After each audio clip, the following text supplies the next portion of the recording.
ಸದಾನಂದಂ ವಾಸುದೇವಂ ನಿರಂಜನಂ ಇಂದಿರಾಪತಿಮಾತ್ಯಾದಿ ಹೊರದೇಶವರಪ್ರದಂ. ಇವತ್ತು ಬೇರೆ ಸಿಕ್ಕೋದ್ರೆ ಜನ ಯಾತಕ್ಕೆ ಆಸಕ್ತಿ ಬಂತು? ಅಲ್ಲೆರಡು ವಿಚಾರ ಕೇಳಿದ್ರೆ ಬಂತು, ದುಡ್ಡು ಭಾರಿ ಬರುತ್ತೆ ಹಾಗೇನೋ ಕೇಳಿ ಕೇಳಿ ಕೇಳಿ ಹೋಗೋದು ತರಿಸಿದೆ. ಎಷ್ಟಂತ ಕೇಳಿದ್ರೆ ಎಷ್ಟು ಬೇಗ ಹೋದ್ರೆ ಅಷ್ಟು ಬೇಗ ಅಲ್ಲಿ ಹೋಗ್ಬೇಕು ಅಂತ ಕಾಯ್ತಿರ್ತಾರೆ. ಇಲ್ಲ ಹಾಗೆ ಎಷ್ಟು ಬೇಗ ಮುಕ್ತಿ ಹೋಗ್ತೀವಿ ಅಷ್ಟು ಬೇಗ ಹೋಗಕ್ಕೆ ಇಷ್ಟಪಡ್ತಾರೆ.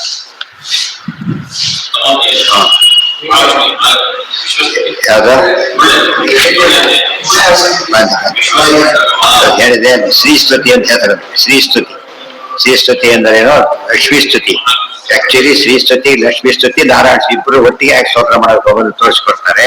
ಬಹಳ ಅಪೂರ್ವವಾದ ಶೈಲಿ. ಅದು ಅರ್ಥ ಮಾಡ್ಕೊಂಡ್ರೆ ಹೇಗೆ ನಾವು ಇನ್ನು ಕೇಳ್ತೀವಲ್ಲ, ಗೋಲಕತ್ರ ಚಿಂತನೆ ಮಾಡಬೇಕು ಅಂತ ಗೊತ್ತಾಗತ್ತೆ. ಗೋಲಕತ್ರ ಚಿಂತನೆ ಮಾಡ್ತಾನೆ ಸ್ತೋತ್ರ ಮಾಡೋ ಕ್ರಮ ತೋರಿಸ್ಕೊಡ್ತಾರೆ. ಎಲ್ಲದಕ್ಕೂ ಅಪ್ಲೈ ಮಾಡ್ಕೋಬೇಕು. ಇಲ್ಲಿ ಕೇಳಿದ್ದನ್ನ ಅಪ್ಲೈ ಮಾಡ್ಕೊಂಡ್ರೆ ಭಾರಿ ಉಪಾಸನೆ ಭಾರಿ ಅನುಕೂಲ ಇದೆ.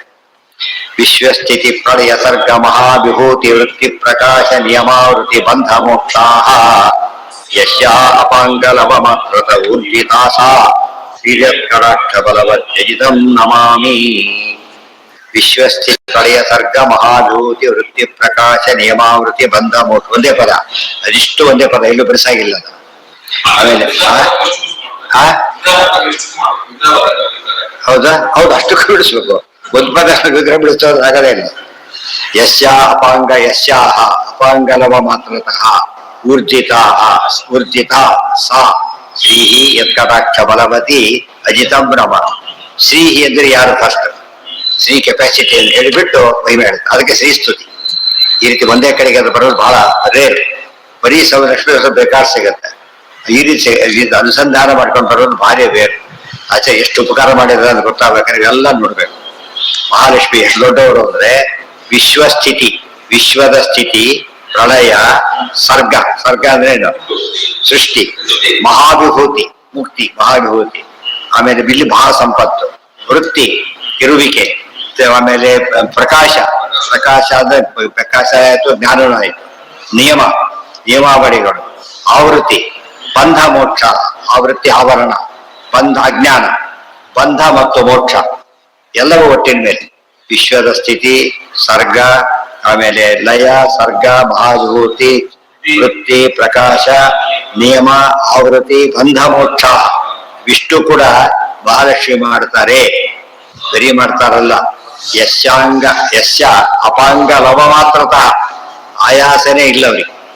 ವಾಯುದೇವರಿಗೆ ಆಯಾಸ ಇಲ್ಲ, ಅವರಿಗೆ ಹೇಗೆ ಆಯಾಸ ಬರುತ್ತೆ? ಇವರಿದ್ರೆ ದೇವರಿಗೆ ಹೇಗೆ ಬರುತ್ತೆ? ಅಪಾಂಗ ಲವ ಮಾತ್ರತಃ.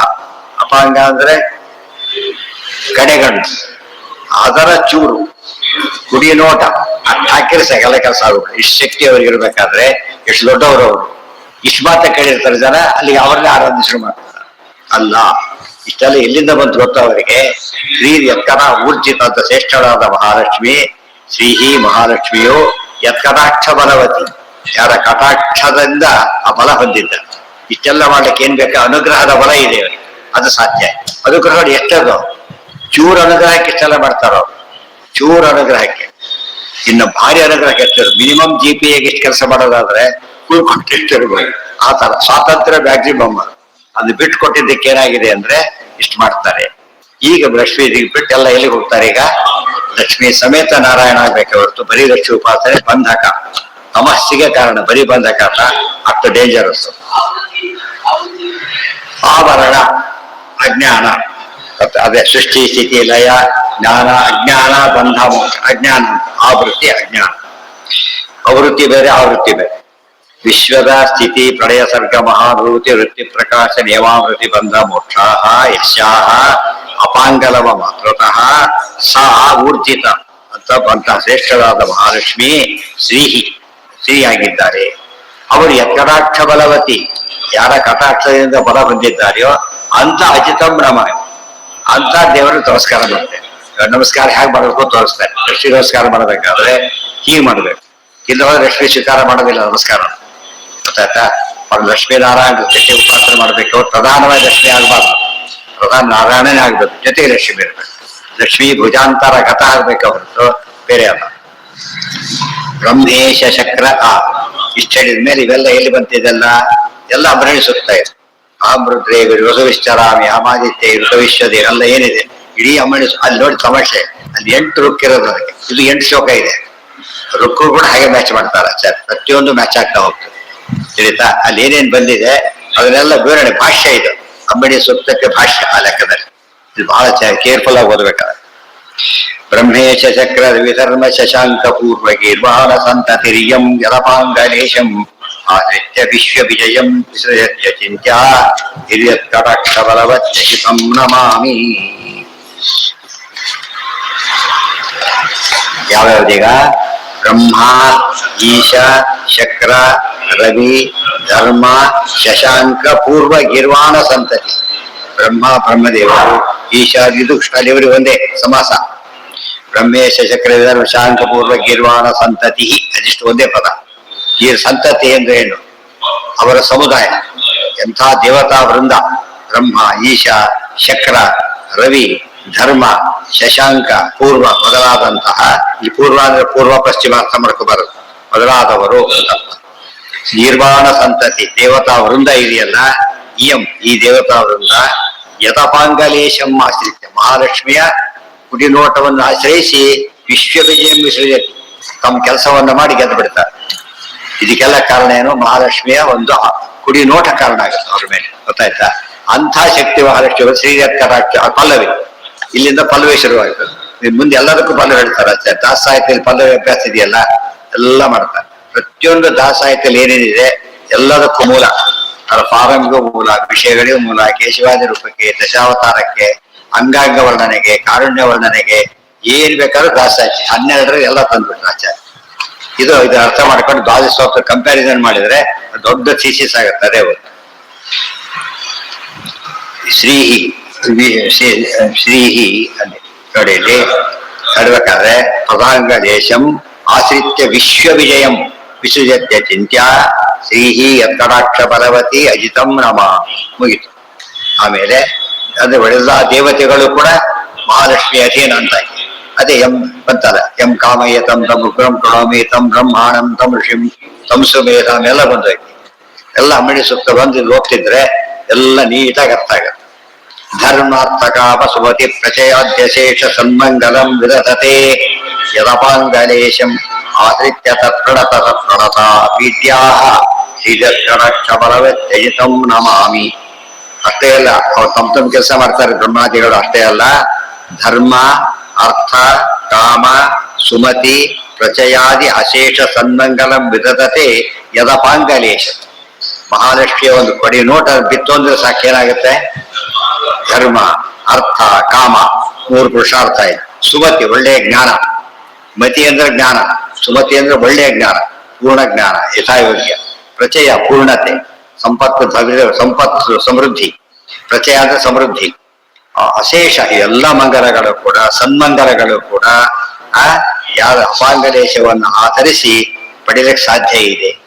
ಆಶ್ರಿತ್ಯ ತತ್ಪ್ರಣತ ಸತ್ಪ್ರಣತಾಪೀಡ್ಯ ದೇವತೆಗಳಿರ್ತಾರೆ, ಅವರಿಗೆ ಶರಣಾಗುವವರು ಕೂಡ ಇಷ್ಟೆಲ್ಲ ಕೊಡ್ತಾರೆ ಅಂತ. ಈಡ್ಯ ಅವರು ಈಡ್ಯರು ಯಾವುದು ಸಂತತಿ ಬಂತಲ್ಲ, ಇವರೆಲ್ಲ ಕೂಡ ಈಡ್ಯರಾಗಿದ್ದಾರೆ. ಇದೆಲ್ಲದಕ್ಕೂ ಕಾರಣ ಲಕ್ಷ್ಮಿಯ ಕೃಪಾ ಕಟಾಕ್ಷ. ಅದಕ್ಕೆ ಕಾರಣ ನಾರಾಯಣ ಕೃಪಾ ಕಟಾಕ್ಷ. ಹೀಗೆ ನಾರಾಯಣ ಕೃಪೆ, ಲಕ್ಷ್ಮೀ ಕೃಪೆ, ಇವರು ಕೃಪೆ ನಮ್ಮ ಮೇಲೆ ಬರಬೇಕು. ಊರು ಬಂದಾಗ ಅಲ್ಲಿ ಏನಾಯ್ತು? ಗೋಲಕತ್ರ ಚಿಂತನೆ ಆಯ್ತು. ಅದು ಮರಿಬಾರ್ದು. ಈ ಅನುಸಂಧಾನ ಯಾವ ಕಾಲಕ್ಕೆ ಇರ್ಬೇಕು? ಆಚಾರ್ಯ ಹೇಳಿದ್ದಾರೆ, ಹಾಗೆ ಮಾಡ್ಬೇಕಂತ ತೋರಿಸ್ತಾರೆ, ಪ್ರಾಕ್ಟಿಕಲಿ ತೋರಿಸ್ತಾರೆ. ಈಗ ಜ್ಞಾಪಕ ಆಗ್ಬೇಕು. ಹಾ ಹಾ ಯಾರ ಅವ್ರಿಗೆ ಗೋಲಕತ್ರ ಏನ್ ಮಾಡಕ್ ಮೇಲವರು ಅವ್ರು ನೇರ ನೋಡ್ತಾರೆ, 24 ತಾಸು ನೋಡ್ತಾರೆ. ದೇಶ ಕಾಲ ಯಾವುದೂ ಇಲ್ಲ ಅವ್ರಿಗೆ. ಸಂಭವ್ಯಾಪ್ತರ ಅಂತ ಯಾವ ಅಧಿಷ್ಠಾನವೂ ಬೇಕಿದೆ. ನಮಗೆಲ್ಲ ವೈದ್ಯರ ಅಧಿಷ್ಠಾನ ಬೇಕು. ಅಧಿಷ್ಠಾನ ಡೈರೆಕ್ಟ್ ಅಧಿಷ್ಠಾನ ಹಾಕ್ಬೇಕೀಗ. ಯಾರೋ ಬರ್ಲಿಲ್ಲ, ರೆಪ್ರೆಸೆಂಟೇಟಿವ್ ಬರ್ತಾರೆ, ಅವರೇ ಬಂದು ರೆಪ್ರೆಸೆಂಟೇಟಿವ್ ಹಾಕ್ಬೇಕು. ನೋಡ್ತಾರೆ, ಅದೇ ಅಧಿಷ್ಠಾನ ದೇವ್ರದ್ದು ಏನು ಬರೀ ಎಲ್ಲ ಒಂದೇ. ದೇವ್ರ ಅಧಿಷ್ಠಾನ ಬೇರೆ, ಅದು ಬೇರೆ, ನಮ್ಗೆ ಆಗಲ್ಲ. ಇದು ಬೇರೆ, ಪುಸ್ತಕ ಹಿಡ್ಕೊಂಡು ಬೇಕೀಗ. ಇದು ಅಧಿಷ್ಠಾನ, ಇದಕ್ಕಿದು ಅಧಿಷ್ಠಾನ. ಅದೇ ಅವ್ರಿಗೆ ಡೈರೆಕ್ಟ್ ಅದು ಅವ್ರ ಯೋಚನೆ ಟೋಟಲಿ ಡಿಫರೆಂಟ್. ನಮ್ದು ಯಾವ್ದು ಅವ್ರಿಗೆ ಅಪ್ಲೈ ಆಗಲ್ಲ. ಧರ್ಮಾರ್ಥ ಕಾಮ ಸುಮತಿ ಪ್ರತ್ಯಾದ್ಯಶೇಷ ಸನ್ಮಂಗಲಂ ವಿದಧತೆ, ಬರೀ ವಿದಧತೆ ಮಾಡಿ ಚೆನ್ನಾಗಿ ಮಾಡ್ತಾರೆ. ಯದಪಾಂಗಲೇಶ ಆಶ್ರಿತ್ಯ ತತ್ಪ್ರಣತಾ ಸತ್ಪ್ರಣತಾ ಪೀಡ್ಯಾ ಅವರಿಗೆ ಪ್ರಣತರಾದವರು ಕೂಡ ಸಜ್ಜನ ಪ್ರಣತರಾಗಿಬಿಟ್ಟು ಪೂಜ್ಯರಾಗಿಬಿಡ್ತಾರೆ. ಲಕ್ಷ್ಮಿ ಅನುಗ್ರಹ ಪಾತ್ರರಾದವರು ಕೂಡ ಇಷ್ಟೆಲ್ಲ ಮಾಡಿಕೊಟ್ಟು ಪೂಜ್ಯರಾಗ್ತಾರೆ ಅಂದ ಮೇಲೆ ಲಕ್ಷ್ಮೀ ಶಕ್ತಿ ಎಷ್ಟಿರ್ಬೇಕು ಯೋಚನೆ ಮಾಡಿ. ಈಗ ಸ್ತುತ್ಯರು ಪೂಜ್ಯರಾಗ್ತಾರೆ. ಲಕ್ಷ್ಮೀ ಆರಾಧನೆ ಸರಿಯಾಗಿ ಮಾಡಿದವರು ಕೂಡ ಪೂಜ್ಯರಾಗ್ತಾರೆ. ಆದ್ಮೇಲೆ ಇನ್ನ ಲಕ್ಷ್ಮೀ ದೇವಿ ಸಾಮರ್ಥ್ಯ ಎಷ್ಟಿರ್ಬೇಕು. ಷಡ್ವರ್ಗ ನಿಗ್ರಹ ನಿರಸ್ತ ಸಮಸ್ತ ದೋಷಾ ಧ್ಯಾಯಂತಿ ವಿಷ್ಣು ಮೃಷಯೋ ಯದಪಾಂಗಲೇಶಂ ಆಶ್ರಿತ್ಯ ಯಾನಪಿ ಸಮೇತ್ಯ ನಯಾತಿ ದುಃಖಂ ರಕ್ಷಪರವತ್ಯಜಿತಂ ನಮಾಮಿ. ಇದೆಲ್ಲ ಜೋಗಳು ಟೈಪ್ ಹಾಡಕ್ ಬರುತ್ತೆ, ಮಂಗಲ ಟೈಪ್ ಹಾಡಕ್ ಬರುತ್ತೆ. ಬೇರೆ ಬೇರೆ ರಾಗದಲ್ಲಿ ಯಾವುದೇ ಒಂದು ಹಾಡನ್ನ ಒಂದೇ ರಾಗದಲ್ಲಿ ಹಾಡ್ಬೇಕು ಅಂತಿಲ್ಲ, ಗೊತ್ತಾಯ್ತಾ? ಒಬ್ಬ ಹೇಳೋರು ಯಾಕೆ ಬೇಕಾದ್ರೂ ಚೇಂಜ್ ಮಾಡ್ರಿ. ಇಲ್ಲಿ ದಕ್ಷಿಣಾದಿ ಉತ್ತರಾದಿ ಎಷ್ಟು ವ್ಯತ್ಯಾಸ ಆಗ್ಬಿಡುತ್ತೆ. ಅದೇ ಹಾಡನ್ನೇ ಅಲ್ಲಿ ಹೇಳಿದಾಗ ಬೇರೆ ರೀತಿ ಕಾಣುದು, ಇಲ್ಲಿ ಬೇರೆ ಬೇರೆ. ಅದು ನೋಡೋದಕ್ಕೆ ತುಂಬಾ ಡಿಫರೆನ್ಸ್ ಇದ್ರು ಕೂಡ ಅದೇ ಒಂದು ಎಂಜಾಯ್ಮೆಂಟ್ ಬೇರೆ. ಅದರಲ್ಲಿ ಒಂದು ಎಂಜಾಯ್ಮೆಂಟ್ ಇದೆ. ಅದು ಯಾವುದೇ ಹಾಡಿಗೆ ರಾಗ ಹಾಕಿದ್ರೆ, ಪುಸ್ತಕಗಳಲ್ಲಿ ರಾಗ ಹಾಕಿದ್ರೆ ಅದು ಫೈನಲ್ ಏನೂ ಅಲ್ಲ, ಬೇರೆ ಬೇರೆ ಬೇಕಾಗ್ತದೆ. ಈಶ್ವರನ ಚರಣರು ಎಷ್ಟು ವೆರೈಟಿ ಹೇಳ್ತಾರೆ ಗೊತ್ತಾ, ಬೇರೆ ಬೇರೆಯವರೆಲ್ಲ ಒಂದನ್ನೇನೆ ತಾರ ರಾಗದಲ್ಲಿ ಹೇಳ್ತಾರೆ. ಎಲ್ಲದೂ ಭಾರಿ ಅಪೂರ್ವವಾಗಿದೆ, ಯಾವುದು ಏನನ್ಸೋದಿಲ್ಲ. ಇದು ಚೆನ್ನಾಗಿದೆ ಬೇರೆ ರೀತಿ ಇರೋದಿಲ್ಲ. ಒಂದು ಹಾಕಿರ್ತಾರೆ, ಯಾಕಂದ್ರೆ ಒಂದು ಸುಮಾರಾಗಿ ಸುಲಭವಾಗಿ ಯಾವ್ದು ಹಾಡಕ್ ಬರುತ್ತೆ ದೃಷ್ಟಿಯಲ್ಲಿ ಹಾಕಿರ್ತಾರೆ. ಅದು ಮಾರ್ಗದರ್ಶನ ಅಷ್ಟೇ ಹೊರತು ಅದೇ ಅಲ್ಟಿಮೇಟ್ ಅಲ್ಲ. ಷಡ್ವರ್ಗ ನಿಗ್ರಹ ನಿರಸ್ತ ಸಮಸ್ತ ದೋಷಾ ಧ್ಯಾಯಂತಿ ವಿಷ್ಣುಂ ಋಷಯಃ ಯದಪಾಂಗಲೇಶಂ ಆಶ್ರಿತ್ಯ ಯಾನಪಿ ಸಮೇತ್ಯ ನ ಯಾತಿ ದುಃಖಂ ಶ್ರೀಹಿ ಯತ್ಕಟಾಕ್ಷ ಬಲವತಿ ಅಜಿತಂ ನಮ. ಈಗ ಯದಪಾಂಗಲೇಶಂ ಆಶ್ರಿತ್ಯ, ಯಾರ ಕುಡಿನೋಟವನ್ನು ಆಶ್ರಯಿಸಿ ಷಡ್ವರ್ಗ ನಿಗ್ರಹ ನಿರಸ್ತ ಸಮಸ್ತ ದೋಷ. ಋಷಿಗಳ ಬಗ್ಗೆ ಹೇಳ್ತಾರೆ. ಋಷಿಗಳು ಷಡ್ವರ್ಗ ನಿಗ್ರಹ ನಿರಸ್ತ ಸಮಸ್ತ ದೋಷ. ಷಡ್ವರ್ಗ ಅಂದ್ರೆ ಹರಿಷಡ್ವರ್ಗ, ಕಾಮಕ್ರೋಧ ಆರನ್ನು ಕೂಡ ನಿಗ್ರಹ ಮಾಡಿಬಿಟ್ಟು ನಿರಸ್ತ ಸಮಸ್ತ ದೋಷ, ಎಲ್ಲ ದೋಷಕ್ಕೂ ಮೂಲ ಇವೆ, ಹೋದ ದೋಷಗಳೇ ಇಲ್ಲ, ಆ ರೀತಿಯಾಗಿರ್ತಾರೆ. ಜೊತೆಗೆ ಧ್ಯಾಯಂತಿ, ವಿಷ್ಣು ಧ್ಯಾನ ಮಾಡ್ತಾ ಇರ್ತಾರೆ. ಕಾಮಕ್ರೋಧ ಬಂದಾಗ ಡಿಸ್ಟರ್ಬ್ ಆಗ್ತಾರೆ, ಇಲ್ಲ ಅಂದಾಗೇನು ಡಿಸ್ಟರ್ಬೆನ್ಸ್ ಇಲ್ಲ. ಆಶ್ರಿತ್ಯ ಯಾನಪಿ ಸಮೇತ್ಯ ನಯಾತಿ ದುಃಖಂ ಅಂತ ಋಷಿಗಳು ದೇವರ ಧ್ಯಾನ ಮಾಡ್ಕೊಂಡು ಯಾತಕ್ಕೋಸ್ಕರ ಅಂದ್ರೆ ಮಹಾಲಕ್ಷ್ಮಿಯ ಕುಡಿನೋಟದ ಅನುಗ್ರಹದ ಫಲದಿಂದ ಇರ್ತಾರೆ. ಅವ್ರು ಎಷ್ಟು ದೊಡ್ಡ ಮುನಿಗಳು ಅವ್ರು ಹಾಗಿದ್ದಾರೆ ಅಷ್ಟೇ ಅಲ್ಲ. ಯಾನ್ ಆಶ್ರಿತ್ಯಪಿ ಅಂತ ಋಷಿಗಳನ್ನು ಆಶ್ರಯಿಸಿಬಿಟ್ರೆ ನಯಾತಿ ದುಃಖಂ, ದುಃಖ ಗೆದ್ದು ಬಿಡ್ತೇವೆ. ಈ ನಮಗೆ ರಾಯರ ಹತ್ರ ಹೋಗ್ತಾರೆ, ಟೀಕಾರ ಹತ್ರ ಹೋಗ್ತಾರೆ. ಯಾತಕ್ಕೆ ಅಂದ್ರೆ ನಮ್ಗೆ ಡೈರೆಕ್ಟ್ ಕೊಡ್ತೀರಾ, ಎಲ್ಲಿದೆ ಇದು, ಇಲ್ಲಿದ್ರೆ ಕಟ್ಟಿರ್ತಾರೆ. ಅದು ಕಲೆಕ್ಟ್ ಬೇರೆ ಅವತ್ತು ಕೊಡ್ತಾರೆ ಅಷ್ಟೇ, ಕೊಡೋದು ಮುಖ್ಯ ಹೋಗ್ಬೇಕಾಗಿಲ್ಲ. ಮೊದಲು ಮಾಡಿ ಆಯ್ತು ಅಂತ ಹೇಳ್ರಿ ಅಂತ ಹೇಳ್ತಾರೆ. ಅರ್ಥ ಆಯ್ತಾ? ಅಷ್ಟೇ ಒಂದು ಪದ ಸಾಕು. ದೊಡ್ಡವ್ರು ಹೇಳಿದ್ರೆ ಇಷ್ಟು ತಪ್ಪ ಬರ್ಕೊಂಡು ನೋಡಿದ್ರೆ ನೋಡ್ಕೊಂಡು ಲಿಟ್ಟೋಗ್ಬಿಡು ಅಂತ ಹೇಳ್ತಾರೆ. ತಗೊಂಡು ನಾನು ಏನ್ ಮಾಡ್ಲಿ ಅಂತ ಕೇಳ್ತಾರೆ. ಆಚಾರ್ಯ ಸ್ತೋತ್ರ ಅಷ್ಟು ಮಹತ್ವ ಇದೆ. ಆಶ್ಚರ್ಯ ಆದ್ರೆ ಹೇಳೋ ಅಭ್ಯಾಸರೇ ಬಂದಿಲ್ಲ ನನಗೆ, ಎಲ್ಲ ಡೈವರ್ಟ್ ಆಗ್ಬಿಟ್ಟಿದ್ದಾರೆ. ಅದರಿಂದ ಏನಾಗೋದಿಲ್ಲ, ಸಿದ್ಧಿ ಆಗೋದಿಲ್ಲ. ಕಣ್ಣಲ್ಲಿ ಹೋಗ್ಬೇಕಾಗತ್ತೆ, ಸಿದ್ಧಿ ಬರೋದಿಲ್ಲ. ಇದನ್ನೇ ಮಂತ್ರಾಲಯ ಸೌದೆಗಳಿಗಿಂತ ಶ್ಲೋಕ ಹೇಳ್ತಿದ್ರೆ ಅವ್ರಿಗೆ ಎಷ್ಟು ಖುಷಿ ಆಗುತ್ತೆ ಗೊತ್ತಾ? ಆಚಾರ್ಯ ರಾಯರಿಗೆ ವಾದಿರಾಜರಂತವ್ರಿಗೆ ಭಾರಿ ಖುಷಿ ಪಡ್ತಾರೆ. ನಮ್ಮ ಆಚಾರ್ಯ ಸ್ತೋತ್ರಗಳು ಅಂತ ಆ ಪದ್ಧತಿ ಹೋಗ್ಬಿಟ್ಟಿದೆ ಪೂರ್ತಿ. ಏನ್ ಕೇಳಿದ್ರೆ ಯಾವ್ಯಾವ ಹೇಳ್ಬಿಡ್ತಾರೆ ಗೊತ್ತಾ, ಇದನ್ ಮಾಡೋದು ನವಗ್ರಹ ಪೂಜೆ ಬಿಡಿಸ್ಲೇಬಾರ್ದು. ಅದೇ ಯಾವಾಗ ನೋಡಿದ್ರೆ ಅದು ಗ್ರಹ ಕಾಟ ಇದೆ ಅಂತ ಹೇಳ್ತಾರೆ. ಆ ಗ್ರಹ ಕಾಟ ಇರೋದು ಇವ್ರ ಕಾಟ ಅಂತ ಗ್ಯಾರಂಟಿ ಬಂದ್ಬಿಡ್ತಾರೆ, ಬಿಡೋದೇ ಇಲ್ಲ ಅವರು. ಅದು ಮಾಡೋದು ತಪ್ಪು ಅಂತ ಹೇಳ, ಅದೊಂದು ಹೇಳೋದು ಇವ್ರಿಗೆ, ಅದರಲ್ಲೇ ದೇವ್ರ ಪೂರ್ತಿ ಕಳೆದ್ಬಿಡ್ತಾರೆ. ಆಚಾರ್ಯವರೆಗೆ ಹೋಗೋದೇ ಇಲ್ಲ ಮಾಡಿದ.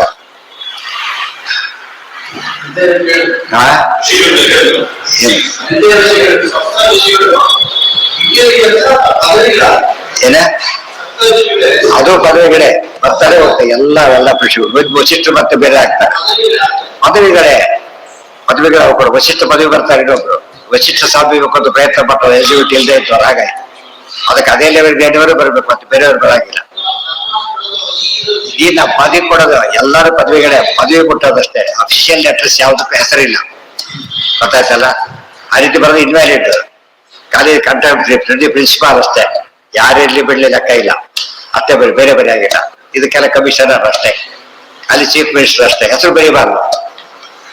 ಯಾರು ಬರಿಬಹುದು ಹೆಸರನ್ನ? ಪರಿಚಯ ಇದ್ದವ್ರು ಬರಿಬಹುದು ಅಷ್ಟೇ. ಹುಡುಗರು ಬರೆದಾಗ ಅವ್ರ ವಿಶ್ವಾಸದಿಂದ ಬರೆದಿರ್ತಾರೆ, ಬಟ್ ನೀವೇ ಇಲ್ಲ. ಅವ್ರು ಕೊಟ್ಟು ಹೋಗ್ಬಿಡಿ, ಹೆಸರು ಬರಿಬೇಡಿ ಅಂತ ಹೇಳ್ತಾರೆ. ಹೆಸರು ಬಗ್ಗೆ ಯಾರಿದ್ರೆ ನಿಮ್ಗೆ ಯಾಕೆ ಇನ್ಮೇಲೆ ನನ್ನ ಏನ್ ಮಾಡ್ತೀರಿ? ಅದು ಬರೀ ಕೆಲಸ ಆಗುತ್ತೆ. ಎಲ್ಲ ಪದವಿಗಳೇ, ಭೂಲೋಕದಲ್ಲೂ ಪದವಿಗಳು, ಅಲ್ಲೂ ಪದವಿಗಳು. ಯಾರಿರ್ತಾರೆ ತಲೆಕರ್ಸ್ಕೊಳ್ಳೇ ಬರೆದವಾಗಿ. ಆ ಪದವಿ ಗೌರವ. ಪದವಿಗೆ ಗೌರವ. ಆ ಕೇಡರ್ ಪದವಿ ಅದು. ಅಸಿಸ್ಟೆಂಟ್ ಡೈರೆಕ್ಟರ್ ಒಂದು ಕೇಡರ್, ಡೆಪ್ಟಿ ಒಂದು ಕೇಡರ್. ಅದ್ ಬರೀ ಕೂತವ್ರು ಯಾರಿದ್ರು ಆಯ್ತಾರೆ. ಷಡ್ವರ್ಗನಿಗೆ ಸಮಸ್ತ ಋಷಿಗಳು ಎಷ್ಟು ಜನ ಇದ್ದಾರೆ, ಬ್ರಹ್ಮರ್ಷಿಗಳು ಬೇರೆ, ದೇವಋಷಿಗಳು ಬೇರೆ, ಮಹರ್ಷಿಗಳು ಬೇರೆ, ಎಲ್ಲರೂ ಸೇರಿಸ್ಕೋಬೇಕೀಗ. ಋಷಿಗಳು ಅಷ್ಟೇ ಹೇಳಿದ್ರೆ ಅದು ಎಲ್ಲಾ ಋಷಿಗಳು ಬಂದೋಗ್ಬಿಡ್ತಾರೆ. ಪದವಿ ಇದೆ. ದೇವಋಷಿಗಳು ಕೇಳೋದು ಬೇರೆ, ಬ್ರಹ್ಮರ್ಷಿಗಳು ಕೇಳೋದು ಬೇರೆ, ಬರೀ ಋಷಿಗಳು ಬೇರೆ, ಗೊತ್ತಾಯ್ತಾ? ಋಷಿ ವೇಷದವ್ರು ಬೇರೆ, ಅದೆಲ್ಲ ಬಿಟ್ಬಿಡೋದು. ಇದೆಲ್ಲ ಹೇಳಿದ್ರೆ ಪ್ರತಿನಿತ್ಯ ಬ್ರಹ್ಮಯಜ್ಞಕ್ಕೆ ಉಪಯೋಗ ಬಹಳ ಮುಖ್ಯವಾಗಿ. ಋಷಿ ಪಂಚಮಿ ಅಂತೂ ಹೇಳಲೇಬೇಕಾದ್ರೆ ಋಷಿಗಳ ಆರಾಧನೆ ಭಾರಿ ಮುಖ್ಯ. ಯಾವುದೇ ಗುರುಗಳ ಆರಾಧನೆ ಹೋದ ಕಾಲಕ್ಕೆ ಇದಿರ್ಬೇಕು. ಯಾಕಂದ್ರೆ ಸಿಂಪಲ್ ಇದೆ. ಆಚಾರ್ಯ ಹೇಳಿರ್ತಕ್ಕಂಥ ಸ್ತೋತ್ರ ಇದೆ. ಇವರಿಗೆಲ್ಲ ಅವರಿಂದ ಸೋರ್ಸ್ ಬರುತ್ತೆ, ಅವರಿಗೆ ಪರಮಾತ್ಮ ಸೋರ್ಸೇ ಗೊತ್ತಾಗುತ್ತೆ. ಇಲ್ಲೂ ಕೂಡ ಗೋಲಕಾತ್ರ ಚಿಂತನೆ ಆಗ್ಬೇಕು. ಷಡ್ವರ್ಗ ಇದರಲ್ಲಿ ಅನೇಕ ಉತ್ತರ ಕೊಡ್ತಾರೆ. ಒಂದ್ ಕಡೆ ಋಷಿ ಆಗ್ಬೇಕಾದ್ರೆ ಏನ್ ಮಪ್ಪ ಮಾಡಬೇಕು, ಋಷಿಗಳು ಯೋಗ್ಯತೆ ಇರಬೇಕು, ಅದು ಋಷಿಗಳ ಕ್ವಾಲಿಫಿಕೇಶನ್, ಗೊತ್ತಾಯ್ತಾ? ಕೆಲವು ಕಮಿಷನರ್ ಪೋಸ್ಟಿಗೆ ಬರ್ಬೇಕಾದ್ರೆ ಯಾರು ಬರ್ಲಕ್ಕಾಗಲ್ಲ, ಒಂದು ಇದೆ ಅಂಥವರೇ ಬರ್ಬೇಕು, ಬೇರೆ ಕಡೆ ಬರಕ್ ಬರೋದಿಲ್ಲ. ಧ್ಯಾಯಂತಿ ವಿಷ್ಣು ವೃಷಯೋ ಯಥಪಾಂಗಲೇಶಂ ಆಶ್ರಿತ್ಯಯಾನಪಿ ಸಮೇತ್ಯ ನಯಾತಿ ದುಃಖಂ. ಯಾರ ಹತ್ರ ಹೋಗಿಬಿಟ್ರೆ ಸಾಕು, ಆಶ್ರಯಿಸಿ ಬಿಟ್ಟು ಯಾರ ಹತ್ರ ಹೋಗಿ ಆಶ್ರಯಿಸಿ ಇದ್ದು ಬಿಟ್ರೆ ದುಃಖದ ಹೆಸರೇ ಇಲ್ಲ. ಋಷಿಗಳು ಎಷ್ಟು ದೊಡ್ಡವರು ಅಂತ ಹೇಳ್ತಾರೆ, ಹುಷಾರು ಇದು ಲಕ್ಷ್ಮೀ ಅನುಗ್ರಹ ಅಂತ ಹೇಳ್ತಾರೆ. ಹಬ್ಬ ಅವ್ರದ್ದು ಇಲ್ಲ ನಾರಾಯಣ ಅಂತ, ಅಲ್ಲಿ ಯಾರು ಅನುಗ್ರಹ ಇಲ್ಲ. ಅಲ್ಟಿಮೇಟ್ ಅಜಿತಂ, ಯಾರಿಗೂ ಡಿಪೆಂಡ್ ಆಗಿಲ್ಲ ಪರಮಾತ್ಮ. ಅಜಿತ ಶಬ್ದಕ್ಕೆ ಏನಿದೆ, ಇನ್ನೊಬ್ಬರಿಗೆ ವಶನ ಅಲ್ಲ ಅವರು, ಇವರೆಲ್ಲ ವಶನ, ಅವ್ರ ವಶನ ಅಲ್ಲ ಅಂತ ಹೇಳೋದಕ್ಕೋಸ್ಕರ ಅಜಿತಂ ಅಂತ ಕರ. ಅಜಿತಂ ಶಬ್ದಕ್ಕೆ ರಾಮ ಅಂತಾನು ಅರ್ಥ, ಕೃಷ್ಣ ಅಂತಾನು ಅರ್ಥ, ಅಜಿತ ರೂಪಿ ಪರಮಾತ್ಮ ಅಂತಾನು ಅರ್ಥ. ಅದು ಹೇಗಾಗುತ್ತೆ ಹೇಳಿ ನೋಡೋಣ.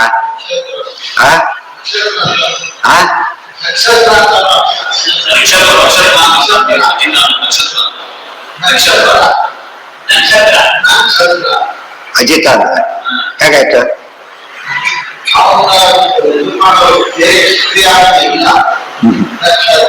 ಅಜಿತ ಅಂದ್ರೆ ಯಾರಿಂದಲೂ ಜಿತನಾಗದವನು, ಸದಾ ವಿಜಯೇ, ಸದಾ ವಿಜಯ್.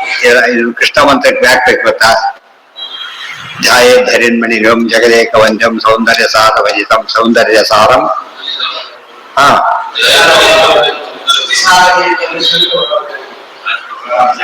ಧ್ಯಾಯೇ ಧರಿನ್ಮಣಿರಂ ಜಗದೇಕ ವಂದ್ಯಂ ಸೌಂದರ್ಯ ಸಾರಂ ಹರಿಶಂಖ ಭಯಾನಿ. ಗೊತ್ತಾಯ್ತಾ? ಸದತಂ ವೈಷ್ಣೀ ಸತ್ಯಾ ಸಮೇತಂ ಅಜಿತಂ, ವೈಷ್ಣೀ ಸತ್ಯಾ ಸಮೇತಂ ಅಜಿತಂ. ಕೃಷ್ಣ ಅಜಿತ. ಶ್ಯಾಮಾವತಾತಂ ಹನುಮನ್ಮುಖೇಶು ಪ್ರತಿಪಾದಯಂತಂ ಅಜಿತಂ ರಾಮಂ. ರಾಮನು ಅಜಿತ, ರಾಮಮಂತ್ರಕ್ಕೂ ಅಜಿತ, ಕೃಷ್ಣ ಮಂತ್ರಕ್ಕೂ ಅಜಿತ. ಇದು ಕೃಷ್ಣ ಸ್ತುತಿಯಾಗಿ ಶುರುವಾಯಿತು. ಒಂದೇ ಮಾಸದ ಒಂದೇ ವಾಸುದೇವಂ ನಿರಂಜನ. ಕೃಷ್ಣ ಆತ, ಇಲ್ಲಿ ವಾಸುದೇವ, ರಾಮನು ವಾಸುದೇವ, ರಾಮನು ಅಜಿತ. ಗೊತ್ತಾಯ್ತಾ? ಅಜಿತ ರೂಪ ಅಂತ ರೂಪನೂ ಇದೆ. ಇವೆಲ್ಲ ತಿಳ್ಕೊಂಡಾಗ ಕೃಷ್ಣ ಸ್ತುತಿ ಹೌದು, ರಾಮಸ್ತುತಿ ಹೌದು. ದ್ವಾದಸ್ತೋತ್ರನ ರಾಮಪರ ಅರ್ಥ ಮಾಡ್ಕೋಬೇಕು, ಕೃಷ್ಣ ಪರ ಅರ್ಥ ಮಾಡ್ಕೋಬೇಕು, ವ್ಯಾಸಪರನ ಅರ್ಥ ಮಾಡ್ಕೋಬೇಕು. ಎಲ್ಲ ತಿಳ್ಕೊಂಡಾಗ ಎಷ್ಟು ದೊಡ್ಡದಿರುತ್ತೆ. ಆಚಾರ್ಯ ಎಷ್ಟು ಕಡಿಮೆ ಪದಗಳಲ್ಲಿ, ಎಷ್ಟು ಸಿಂಪಲ್ ಪದಗಳಲ್ಲಿ ಎಷ್ಟು ದೊಡ್ಡ ತತ್ವ ಹೇಳಿದ್ದಾರೆ ಅನ್ನೋದಕ್ಕೆ ಇನ್ಕಂಪೇರಬಲ್ ಇರಲ್ಲ.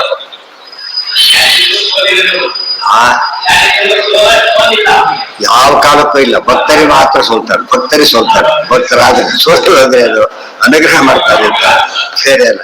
ಸೋತು ಬಿಡ್ತಾರೆ, ಭಕ್ತರೇ ವಾಸಿ ಅಂತಲ್ಲ.